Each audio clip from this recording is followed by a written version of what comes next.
მოკლედ, ჩემი ბოლო ვიდეო მე გავაკეთე ემიგრანტებზე, რომლებიც შემოდიან საქართველოში, რაც საკმაოდ სახიფათო შეიძლება იყოს ჩვენი ქვეყნისთვის. ამასთან ერთად TikTok-ში ამომივიდა მოკლე ვიდეო, სადაც ქალბატონი თამარ ჩიბურდანიძე გადაცემა სალტეში ესეთ რაღაცას ამბობს ქართულ სტუდენტებზე. მე ხლა ვისაც ვიცნობ ინდოელებზე მაქვს ძალიან მონდომებული სტუდენტები არიან სწავლობენ.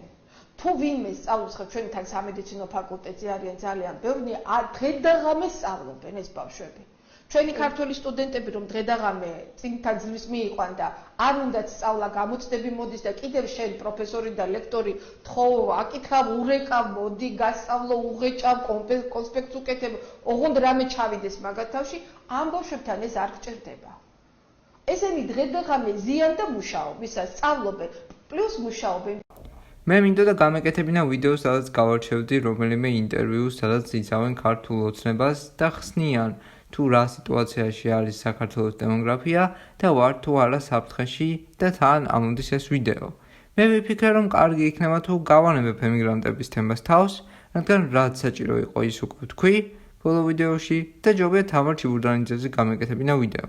მაგრამ მე საკმაოდ გამიმართლა, რადგან თამარ ჩიბურდანიძე ლაპარაკობდა ზუსტადაც იმ თემაზე, რომელიც მჭირდებოდა, ანუ საქართველოს დემოგრაფიაზე და იმიგრანტებზე. ხოდა გადავწყვიტე რომ მთლიანად გამირჩია თამარ ჩიბურდანიძეს ინტერვიუ და გამეკეთებინა ვიდეო ამ ინტერვიუზე. მოკლედ დღეს ჩვენ გავარჩევთ თამარ ჩიბურდანიძეს ინტერვიუს, გავაანალიზებთ თამარ ჩიბურდანიძესთან ერთად საქართველოს დემოგრაფიულ სიტუაციას და ბოლოს ვილაპარაკებთ საქართველოსთვის საინტერესო თემაზე, ვიზა ლიბერალიზაციაზე. ეს არის არხი გვაშველება რამე, გამოიწერეთ არხი, დაალაიქეთ ვიდეო და გთხოვთ გადმოდით ჩემ Discord სერვერზე, სადაც ჩვენ გავნიხილავთ სხვადასხვა პოლიტიკურ საკითხებს და პლუს ვაპირებთ ჩემ სერვერზე დებატების რუბრიკის დაწყებას, სადაც ნებისმიერ წევრს ექნება უფლება, რომ თავისი აზრი დააფიქსიროს და დებატებში მიიღოს მონაწილეობა.